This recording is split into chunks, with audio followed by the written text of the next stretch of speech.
Waalaikumsalam warahmatullahi wabarakatuh. Salam sehat semuanya. Ya. Alhamdulillah. Hari 21. Semoga kita semua lancar semua ya. Tetap semangat sambil menjalankan aktivitas sambil berpuasa. Amin.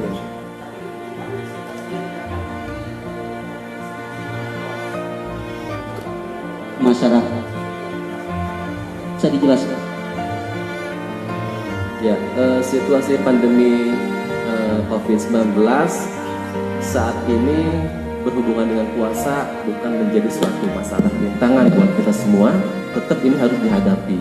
Puasa dihadapi, memberantas atau memutuskan rantai penularan COVID-19 juga tetap harus kita lakukan secara bersama-sama.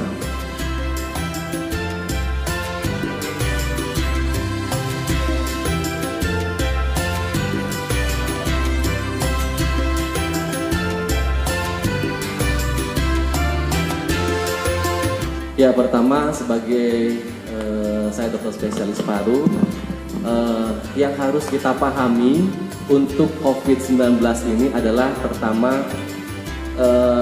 untuk masyarakat ya, harus mengetahui lebih dini bagaimana kita mendeteksi sesuatu kecurigaan bahwa itu kemungkinan terinfeksi COVID atau bukan. Tentu hal ini gejalanya sama, tidak akan berbeda dengan penyakit-penyakit paru yang lainnya. Nah, contohnya misalnya ketika ada gejala demam, ya, yang utama itu COVID-19 itu adalah demam. Demamnya tinggi, bisa 38 derajat Celcius atau lebih. Kemudian ada nyeri tenggorokan.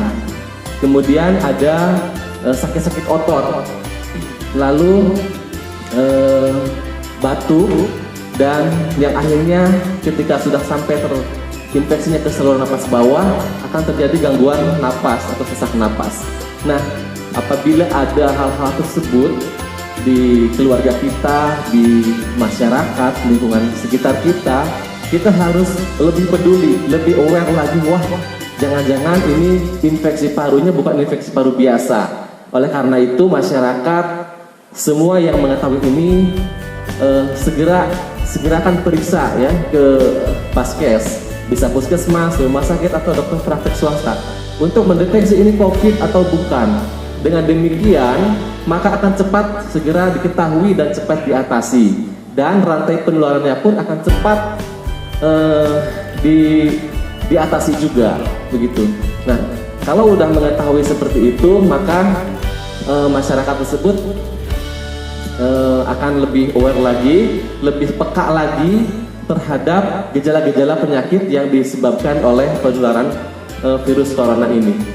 Barangkali mungkin itu yang mesti dipahami, yang mesti kita bincangkan, karena batuk, demam, dan sesak napas juga ada dari penyakit-penyakit yang lain. Hanya saat ini dengan situasi pandemi seperti ini kita harus lebih memprioritaskan apakah ini COVID atau bukan. Dan sekarang ini karena COVID-nya sudah berada di lingkungan kita, jadi harus lebih aware lagi, harus lebih peduli lagi, dan masyarakat harus lebih aktif lagi untuk segera sama-sama mengatasi atau memutuskan rantai penularan ini.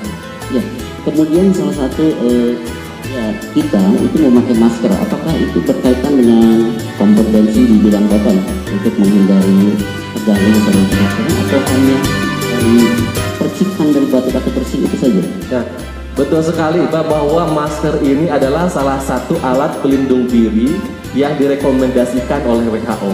Dunia semua merekomendasikan bahwa masker ini adalah salah satu alat pelindung diri yang paling efektif saat ini, saat menghadapi situasi pandemi ini.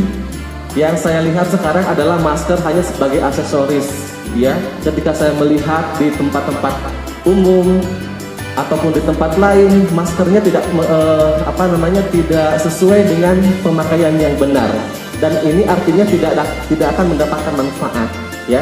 Jadi masker ini bisa menyaring partikel-partikel debu dan lain-lain yang berukuran lebih dari 5 mikron ya. Nah, virus corona ini ada di droplet atau percikan dahak yang ukurannya lebih dari 5 mikron. Ketika ketika ada partikel tersebut atau ada partikel tersebut, apabila kita menggunakan masker, maka insya Allah akan terhindar dari percikan pihak tersebut melalui masker ini, begitu ya. Nah, jadi jangan menggunakan masker. Jadi secara WHO juga sudah merekomendasikan, dari penelitiannya juga seperti itu, ya, sangat bermanfaat sekali. Jadi masker ini harus digunakan secara baik dan benar saat ini. Ketika kita bekerja di ruangan, ketika kita berada di luar ruangan pun harus tetap sama. Ya, jadi jangan digantung di bawah leher, berbicara hanya karena nggak biasa, sesek terus dibuka gitu ya. Terus hanya menutupi mulutnya saja, rongga hidungnya tidak ditutup. Nah, itu juga akan mengurangi manfaat tersebut, begitu. Ya, luar biasa penjelasan dari Dr. Usef, spesialis paru ini. Pemirsa, sahabat sehati, ternyata sering kita melihat ya dok ya, ada bagian masyarakat yang mengabaikan itu tadi kata dokter, ketika keluar ruangan dipakai, Betul. tetapi karena merasa di dalam dibuka digantungkan gitu ya. Nah itu berarti itu akan berpotensi ya dok. Iya. Nah, kalau di rumah sendiri sih nggak masalah ya. Jadi ketika kita berada di lingkungan kerja, ada orang-orang atau di tempat umum, bahkan mungkin yang paling krusial tuh di pasar ya. Dengan sekarang kan di sini pasarnya masih tradisional, juga itu mungkin berpotensi karena kita batuk itu kita tidak tahu orangnya ada di batuk ada di mana. Nah, ya saat ini yang bisa kita lakukan dengan masker ini adalah kita bisa melindungi diri dari virus corona, ya, dan melindungi diri dari penularan serta melindungi orang lain tertular oleh kita. Kalau misalnya kita ternyata tertular misalnya seperti itu ya. Jadi jangan egois ya dok ya. Betul.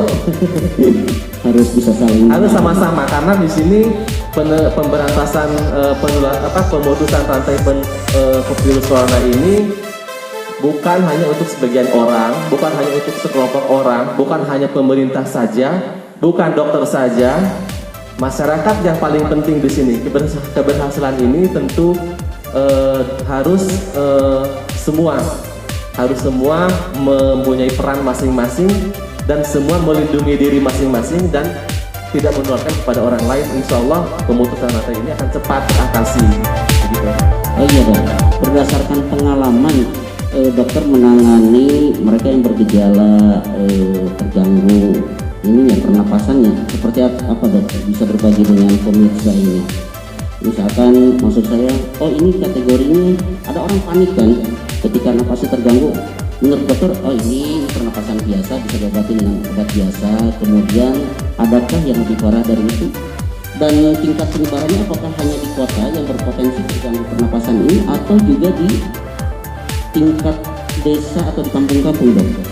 Nah, betul sekali, ketika ada pasien dengan gangguan saluran pernapasan maka tentu kita harus men-screening ya, apakah ini gangguan pernapasannya disebabkan oleh virus corona atau bukan.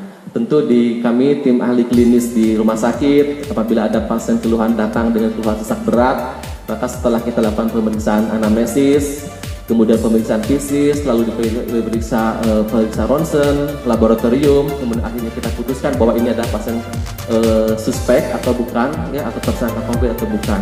Nah, tentu di sini kita bisa melihat frekuensi napasnya lebih dari 30 kali per menit, kemudian ada ronki itu ada bunyi-bunyi ya di dalam parunya, kemudian ada leukositnya tidak normal, menurun, kemudian limfositnya juga menurun, maka kita curiga bahwa ini adalah kemungkinan tertular oleh virus corona. Dan di ronsennya terdapat bercak-bercak putih yang merupakan satu gambaran yang khas pada infeksi virus corona. Nah, oleh karena itu maka ketika ada pasien seperti itu maka kita langsung masukkan ke isolasi untuk dilakukan pemeriksaan selanjutnya. Nah, kemudian apabila hal ini terjadi di masyarakat biasanya tanpa gejala, kalau di masyarakat itu kan tanpa gejala, tetapi dia ataupun hanya gejala batuk-batuk sedikit. Nah, tentu sekarang ini apabila ada yang batuk, tetap kita sekarang itu harus mengikuti protokol kesehatan yang dianjurkan, seperti dengan menjaga etika batuk, ya, menjaga etika tidak batuk sembarangan, kemudian menggunakan masker tentunya supaya tidak menularkan kepada